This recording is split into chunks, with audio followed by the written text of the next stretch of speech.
Hey mga ka-two-wheels, so for today's video mag-maintenance lang muna tayo ng brakes ng ating mountain bike. So itong brake set na to, hydraulic din to para tong motor. So ito yung Diore M50-100, 2 piston yung caliper nya. Okay, hydraulic yan, so parang motor nga like I've said. So ano yung mga kailangan natin for doing the brake bleeding? So ito lang, kailangan lang natin ng bleed kit. So yan, bleed kit, mabibili yan sa Shopee. Allen keys na pang bike, yung mga maliliit, yan, kailangan natin yan. Syempre yung Shimano mineral oil, so meron naman ako dalawa, kasya yan. And then ito, alcohol and tissue. So yun lang kailangan mo. So tara, simulan na natin. Okay, first step, gamit tayo ng 4mm na Allen key. So, inano ko na yan, in-adjust. Ni-level natin yan, itong lever.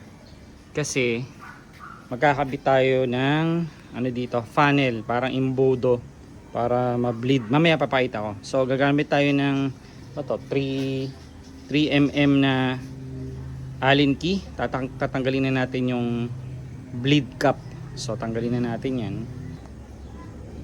Okay, sige, tanggalin na natin tong bleed cap. So 3mm lang na Allen key. Ingatan nyo lang na wag mawawala yung o-ring. May o-ring yan eh. Napakaliit, ayan, oh. Napakaliit na o-ring, wag mawawala kasi hindi na matatapon at maglilik yan kapag nawala yung o-ring. Sinasabi ko, nangyari na yan before. Tabi lang natin. So ito yung kasama nung bleed kit. So mayroon tayong funnel, so may o-ring din yan. I-secure lang natin yan dyan. Pag secure na yan, tanggalin mo na lang yung plunger, tabi mo muna to. Lalagyan na natin ng Shimano mineral oil. Okay, so dito na tayo sa baba. Ito yung valve nya, pang open and close. Ito naman yung pagdadaanan nung syringe mamaya. Dito tayo magpapasok ng oil. Meron yung rubber cap. Tanggalin lang natin yung rubber cap. Huwag nyo hayaan mawala yan. Tabi nyo lang. Okay. Spray nyo ng alcohol para malinis. Tanggal yung dumi.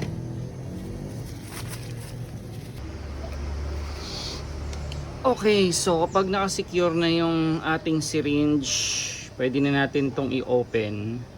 Pero before that, make sure lang na ready na yung dito sa taas. Meron na tayong oil. Kailangan natin itong bantayan na hindi siya mauubos. Magtatap up tayo kapag binuksan na natin to. So pagbukas natin ito, so pag binuksan na natin to, open na natin yung valve nya. Pwede na tayong mag extract. So habang dahan-dahan natin siyang hinihila, makikita natin mababa na yung oil. Okay, mababa na yan. Babantayan ngayon natin doon sa taas. So dahan-dahan lang.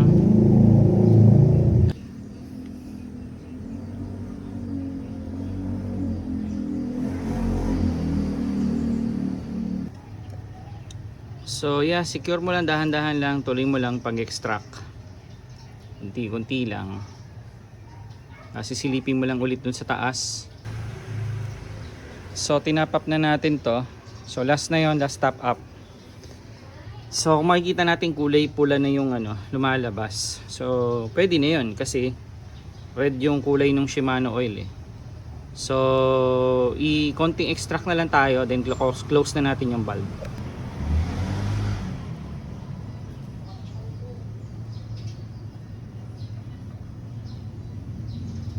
So yan, i-close na natin to. So na-close ko na pala itong valve. So i-secure na lang natin to para hindi matatapon. Okay, yan, pag nalock na yan, pwede na natin tong slowly hugutin. Gamit ka lang kagad ng tissue para hindi siya tutulo. Balikan natin yung rubber cap. Rubber cap. Spray ng alcohol para Hindi humalo yung oil sa brake pads. Sa rotor. Pagdating dito sa taas, ipump lang natin para lumabas yung hangin. Ayun, may bubbles na lumalabas.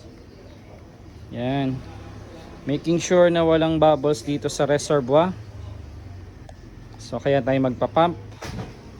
Gamitan na natin ng plunger. Takpan na natin yung butas. Okay, takpan. Dahan-dahan na natin aalisin yung funnel at tatakpan na natin. Remember yung takip. Takip dapat andyan pa yung o-ring bago natin ikabit. Kumpleto dapat yan.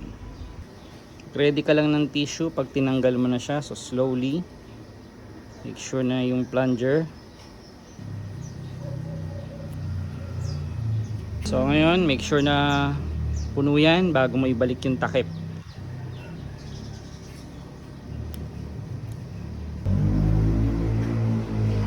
Punasan yung oil.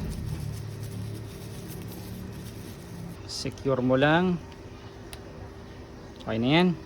Spray alcohol para malinis. Punasan mo lang ng tissue pagkatapos.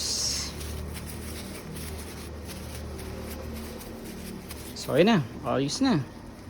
So nakapag-bleed na tayo ng brake system ng ating MTB. So yun lang muna for today and ride safe guys. Bye bye.